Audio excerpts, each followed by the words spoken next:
மிக இரகசியமான அறிவு. பகவான் வந்து ரொம்ப சீக்கிரம் சொல்றாரு பக்தருக்கு.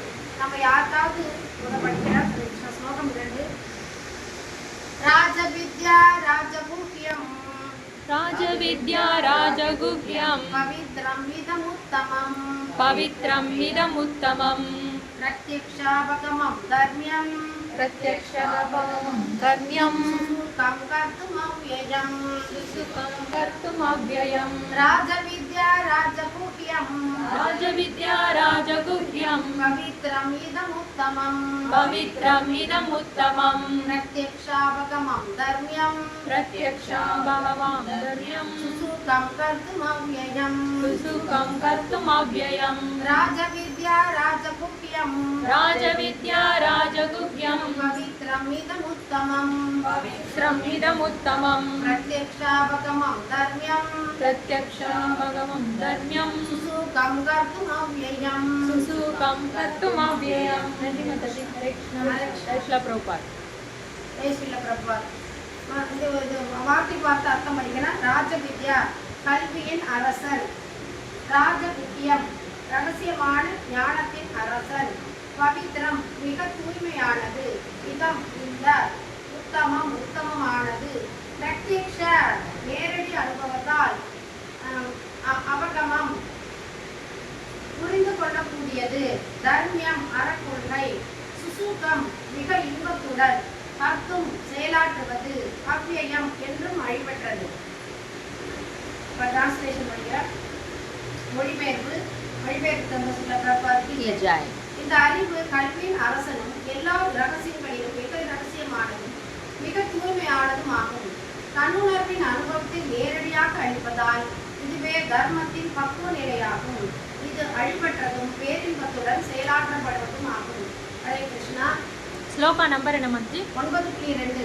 9வது அத்தியாயம் மிக ரகசியமான அறிவு. இதுல 2வது ஸ்லோகம். இதுல பகவான் என்ன சொல்றாரு அப்படின்னா, இந்த நாலேஜ், அதாவது பகவத்கீதை அப்படிங்கிற ஒரு அறிவு கல்வியோட அரசன். எல்லா விதமான கல்வியெல்லாம் இருக்கு இல்லையா? பௌதிக கல்வி, ஆன்மீக கல்வி, எத்தனையோ சப்ஜெக்ட் இருக்கு. அது அத்தனையில இது வந்து அரசன், கிங் ஆஃப் ஆல் எஜுகேஷன் அப்படின்னு சொல்றாரு. எல்லாத்துலயும் அரசன். அப்ப எல்லா ரகசியத்திலையும் மிக ரகசியமானது. ரகசியம் எத்தனையோ இருக்கு, அதுல இது ரொம்ப ரொம்ப மிக ரகசியம், ரொம்ப தூய்மையானது. ஏன் தூய்மையானது? பகவானே சொல்றாரு. பவித்ரம் பவித்ரம் பகவான் பவித்திரமானவர் சொல்றது, அவர் வாயால சொல்றதுனால தூய்மையானது. இந்த சப்ஜெக்டும் தூய்மையானது, அது கிருஷ்ணரால சொல்லப்படுறதுனால மிகவும் அது தூய்மையானது. தன்னுணர்வின் அனுபவத்தை நேரடியாக அளிப்பதால், பிரத்யக்ஷா நேரடியாக அளிப்பதால், அதனால இது ரொம்ப தர்மத்தின் பக்குவ நிலை. அது நமக்கு தெரியும். பிரத்யக்ஷம் அப்படின்னா இன்னைக்கு வந்து சேருவோம், பகவத்கீதையில என்ன அப்படிம்போம். கொஞ்ச நாள் வச்சு நான் உடல் அல்ல ஆத்மான்னு படிப்போம், சொல்லி தருவாங்க. பிலாசபி பிரபுபாதோட இயக்கத்தில் உள்ள வந்தேன்னா உடனே அதை சொல்லி தருவாங்க. நமக்கு தெரியும், நான் உடல் அல்ல ஆத்மாவும், இவ்வளோ நாள் நான் இதுக்குதானே உணவு கொடுத்தேன், இந்த ஆத்மாவுக்கு நான் உணவே கொடுக்கலையே, அதுக்கு என்ன? ஓ, பகவத்கீதை படிக்கணுமா, சத்சங்கம் வேணுமா, ஹரிநாமம் தெரியணுமா அப்படின்னு நம்ம தெரியாது. அதான் அது என்னதுன்னா பிரத்யக்ஷனா அந்த அனுபவம் வந்து நேரடியாக தெரியுது. ஒரு சாண்டிங் பண்ணுவாங்க, அப்புறம் இன்னும் பகவத்கீதை படிக்க வருவாங்க, ஸ்லோகம் கேட்பாங்க, கீர்த்தன் கேட்பாங்க, ரொம்ப இனிமையா இருக்கேன். அந்த மாற்றம் அவர்களுக்குள்ள வரும். பிரத்யக்ஷனா நேரடியா அதை எதுக்கு சொல்லப்படுதுன்னா, ஒரு விதை நம்ம பூமியில நட்டோம் அப்படின்னா கொஞ்சம் தண்ணி விடுவோம், 2 நாள் கழிச்சு என்ன வரும்? உள்ள ஷூட் இருக்கும். அப்புறம் ஒரு வாரம் கழிச்சா ஒரு இலை வரும், அப்புறம் பூ வரும், ஒரு காய் வரும். கண் முன்னாடி எப்படி தெரியுதோ ஒரு செடி வளருதோ, அது போல நமக்கு இந்த பக்தி தொண்டுங்கிறது நம்ம கண் முன்னாடி நேரடியான அனுபவத்தை நமக்கு கொடுக்கும். அதுவே தர்மத்தின் பக்குவ நிலை தான் தர்மம். அதோட பக்குவ நிலை இதுதான், நேரடியா தெரியும் அந்த அனுபவம். அப்ப தெரிஞ்சிச்சுன்னா என்ன செய்வோம்? குழந்தை ஸ்கூலுக்கு வந்து நம்ம ஒரு ரைம் சொல்லுது, ஒரு மத மிஸ் இதை சொல்லி கொடுத்தாங்க, அதை சொல்லி கொடுத்தாங்க, அவங்க ஸ்கூல்ல சொல்லி தர்றாங்க, ஏதோ பண்றாங்க, நம்ம குழந்தைய சொல்றான் அப்படிங்கும்போது என்ன ஆகும்? அம்மாவுக்கு ஆசையா இருக்கும். அதே போல கிளாஸ் போகிறோம், நம்ம கண் முன்னாடி தெரியும், அப்போ நமக்கு இனிமையா இருக்கும். அதுதான் பக்குவ நிலை. இது அழிவற்றது. இந்த இந்த இந்த படிப்பு வந்து அழிவே கிடையாது. ஏன்? எப்படி அழிவற்றது? ஏன்னா இது வந்து இறந்த பிறகும் அடுத்த எக்ஸலண்ட் ஆன்சர். தேங்க்யூ மாதாஜி. அடுத்த மரணத்திற்கு பின் அடுத்த உடலை எடுக்கும்போது கூட நமக்கு அது வருது. எங்கே விட்டமோ அது போல தோணும். இது வந்து அழிவற்றது. பேரின்பத்துடன் செயலாற்றப்படுவதுமாகும். ரொம்ப இன்பமா இன்னைக்கே நம்ம பார்த்தோம், நகரத்தை பார்த்தோம், எப்படி இருந்தது இந்த லேஸ்மா சினிமாவில் பேரின்பத்தோட செயலாற்றப்படி எல்லாம் வந்தோம். மகசி வந்துட்டீங்களா, ஒருத்தர் ஆலிங்கனம் பண்ணிக்கணும், இதை செய்வோம் அதை செய்வோம், இன்னொரு ஒருத்தர் சேவை பண்ணோம், அது ஜாய்ஃபுல்லி பர்ஃபார்ம்டு அப்படின்னு ஆங்கிலத்தில் சொல்றாரு பிரபுபாதர். பேரின்பத்துடன் செயலாற்றப்படுவது சுகம், சுகம்னா சுகமா இருக்காது, அதோட விட்டாரா சுசுகம், very very sweet to perform, joyfully performed, பேரின்பத்துடன் செயலாற்றப்படுவது அப்படின்னு சொல்லி இதை பத்தி சொல்றாரு. எதை பத்தி சொல்றாரு?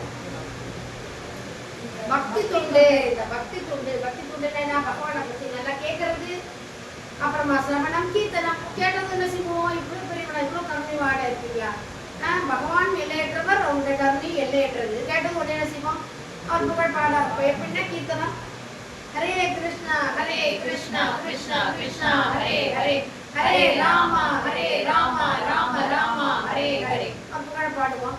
இன்னைக்கு எல்லாம் போய் என்ன செய்வோம், ஒரு போன இந்த பாட்டு பாடாங்க பற்றி வந்துட்டே இருக்குமா, ஸ்மரணம் பண்றோமா? எஸ், ஸ்மரணம் பண்றோம். இதெல்லாம் வந்து அப்படியே ஒவ்வொரு பக்தி தொண்டு பண்ணிட்டே போவோம். அதுதான் பக்தி தொண்டு. இந்த பக்தி தொண்டு தான் பேரின்பத்துடன் செயலாற்றப்படுகிறது. ஆசேச பண்றோம், உற்சாக உற்சாகம் வரும், தைரியமா நிச்சயம் அதெல்லாம் படிப்போம் பின்னாடி. அந்த மாதிரி ஒரு உற்சாகமான உற்சவம் அப்படின்னாலே உற்சாகமா செய்யக்கூடியது. இதெல்லாம் ஒரு திருவிழா. ஆனால் பகவானை பத்தி எது கேட்டாலும் சொன்னாலும் பாடினாலும் திருவிழா. சரி, கிருஷ்ணான்னு தானே சொல்றோம், இது எங்க புகழ் பாடுறோம், அது எப்படி தெரிஞ்சுக்கிறது?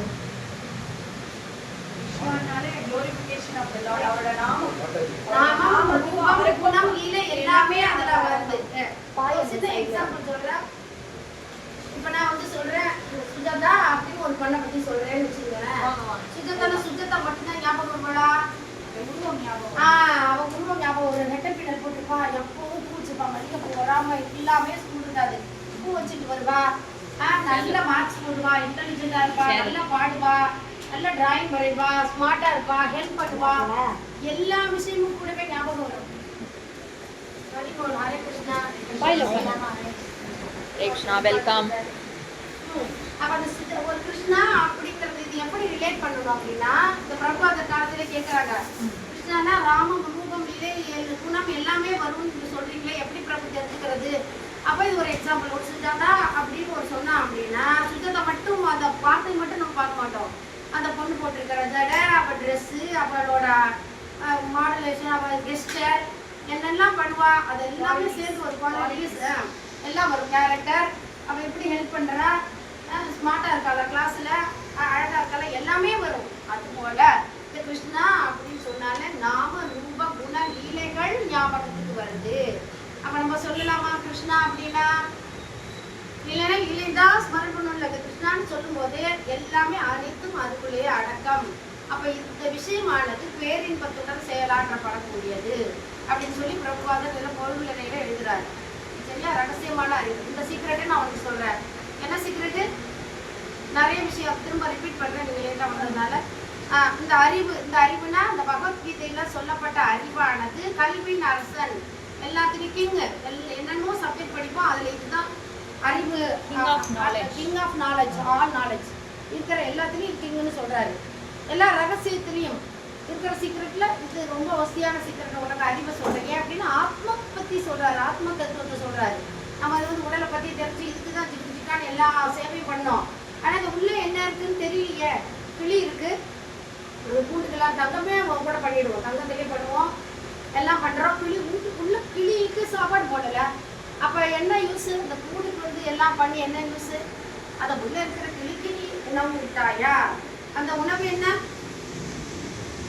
ஹரிநாமம், பகவத்கீதை, பாகவதம், ஸ்ரீமத் பாகவதம், சைத்தன்ய சரிதாமிர்தம், இந்த போல பாடங்களை நம்ம கேட்டு கேட்க கேட்க கேட்க இந்த ஆத்மா தூய்மை அடைந்து தூய்மை இப்போ அழுக்காதா அப்படி நானும் நம்ம தூய்மைதான் இருக்கா பிடிப்போம். எப்படி? ஓகே, அது சின்ன எக்ஸாம்பிள் சொல்றேன். நம்ம இப்போ ஆரம்பம் இருக்கிறதுனால ஒரு ஊருக்கே போயிட்டு வரோம். நான் இந்த வீட்டை கூட்டிட்டு வரேன், 2 நாள் கழிச்சு வந்தால் எப்படி இருக்கும்?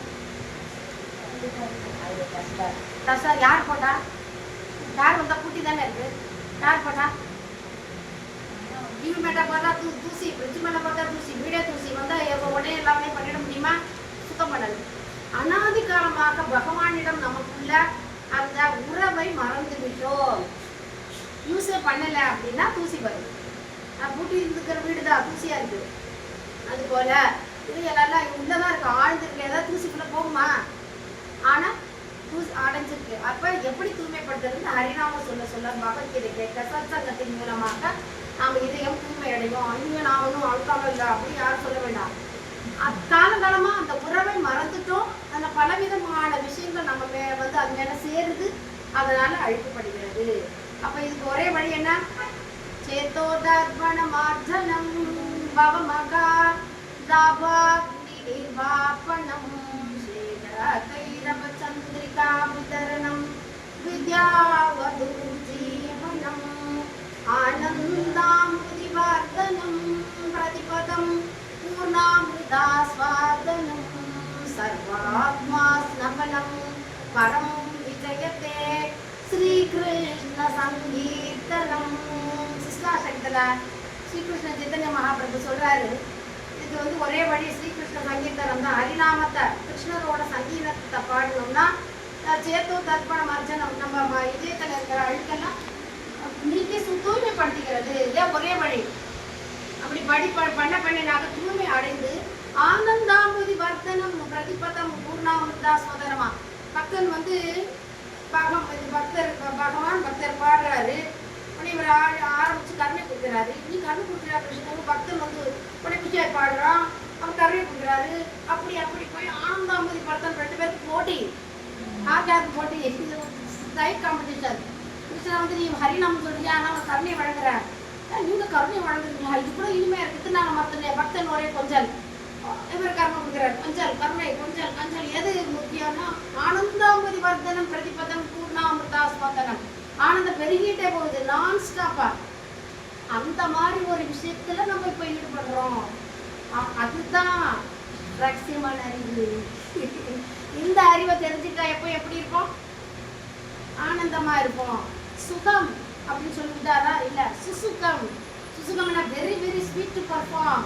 இதை செய்வதற்கு ரொம்ப இனிமை அப்படின்னு சொல்லி வாங்க பக்தி தொண்டு பண்ணுங்க, ஹரிநாமம் கேளுங்க, நீங்களும் பாடுங்க, பக்தர் சங்கத்தோட இருங்க. அப்படி இருக்க நான் இனிமையா இருக்க போறோம். ஆனந்தத்தை எப்படி அனுபவிப்பதுங்கிறது பகவான் சொல்லி தர்றாரு. ஏன் அப்படி சொல்லி தர்றாரு? ஏன் அவர் தான் கிருஷ்ணர் தான் அந்த மாதிரி சொல்லி தர்றாரு, வேற யாரும் சொல்லலையே. ஆனந்தத்தில் ஏன்னா கிருஷ்ணர் ஆனந்தத்தின் இருப்பிடம், ரிசர்வாயர் ஆஃப் ஹாப்பினஸ்ன்னு சொல்றாரு. ஏன் இப்போ தங்க கடையில போய் ஒரு 4 கிலோ தோரம் பருப்பு கொடுன்னா என்ன செய்வாங்க? ஒரு கிலோ பிடிச்சிட்டாமோ இல்லையா? அதே மாதிரி துணி கடையில போய் எனக்கு 4 கிலோ ஒரு நெக்லஸ் கொடுங்க அப்படின்னு என்ன சொன்னாங்க? சுத்தமாக பேருந்துப்பாங்க. இப்போ எங்க எது கிடைக்குதோ அங்க போய் நம்ம அப்ரோச் பண்ணணும். அது தெரியாம எங்கெங்கயோ சுத்தினதுனால பல பிரச்சனைகள். எங்க எது கிடைக்கும்ங்கிறது பகவான் சொல்றாரு. எப்படிட்டப்பா நான் ஆனந்தத்தின் இருப்பிடம். ஏன்னா ஹரிநாமம் சொல்ல சொல்ல நீங்களும் ஆனந்தமயமா இருக்கீங்க. பேரின்பம் செயலாற்றுவது பேரின்பம். என்னோட சேரும்போது நான் ஆனந்தத்தை அழைக்கிறேன் அப்படின்னு சொல்றாரு. ஏதாவது கஷ்டமா? ரொம்ப இஷ்டமா இருக்கும் இல்லையா? அதே மாதிரி என்ன சொல்றாரு? இது எந்த நஷ்டமும் இல்லை அப்படின்னு சொல்றாரு. நோ கஷ்டம் நோ நஷ்டம், ஒன்லி இஷ்டம். அப்படி பண்ணா என்ன ஆகும்? கிருஷ்ணா ரொம்ப ஸ்வீட்டா இருக்கும், நம்மளும் ஸ்வீட் ஆயிடும். ஏன்னா பிரச்சனைகள் இருக்கு. அது மதம் இப்பதான் எல்லாம் அடிக்கடி ஒரு எல்லா நேரத்துலையும் வந்து தூக்கணும். அசாஸ்வதம் துக்காலன்னு சொல்றாரு கிருஷ்ணர். ஏன் படைச்சவரே சொல்றாரு. அசாஸ்வதம்னா என்ன அர்த்தம்? எதுவும் சாஸ்திரம் இல்லை, நிரந்தரம் கிடையாது. நடக்கும் நாளைக்கு வந்து நம்ம ஒரு சொல்லுமாதிரி செய்ய முடியாம போகும். பிரச்சனை பிரச்சனை பிரச்சனை. ஆனா முக்கியமான 4 பிரச்சனை தான் மிக மிக அறிவு, ரகசியமான அறிவுன்னு சொல்றாரு. என்ன மிக முக்கியமான பிரச்சனை? பிரச்சனை சொல்லுவோம், அது சரியில்லை இது சரியில்லை இவங்க இல்லை அது இல்லைன்னு எல்லாரும் கை காட்டுவோம். பல விதமான பிரச்சனைகள் சொல்லுவோம். நான் பகவத்கீதையில முக்கியமான 4 பிரச்சனைகள் சொல்லப்படுது. Any idea? பிறப்பு இறப்பு முதுமை நோய் இவ்வளவு எடுத்துட்டோம். இறக்கும்போது என்ன ஆகுது? கஷ்டப்படுறோம். நம்ம சுற்றி உள்ளவங்க கழுப்பாங்க, நமக்கு க்ளோஸாக இருக்கிறவங்க போனாலும் நமக்கும் கவலையாக இருக்கும். ஸோ அது பிறப்பு கஷ்டம், இறப்பு கஷ்டம். அப்புறம் முதுமை வந்துட்டுன்னா அவங்களையும் நம்மளும் பார்த்துக்க முடியாது. எல்லாம் க்ளோஸாக இருந்தாலும் ஒரு 3 நாள் 4 நாள் மேக்ஸிமம் 1 மாதம். அப்புறம் இது எப்படா கிளம்பணும்னு எல்லாருமே இருக்கும். நம்ம யாருமே தப்பு சொல்ல முடியாது, புதுமை. அதே மாதிரி பிணி, இது எல்லாமே கஷ்டம். இதுதான் முக்கியமான பிரச்சனை. இதிலிருந்து வெளிவருவதற்கு என்ன? அப்போ how to live happily in this life, the same life.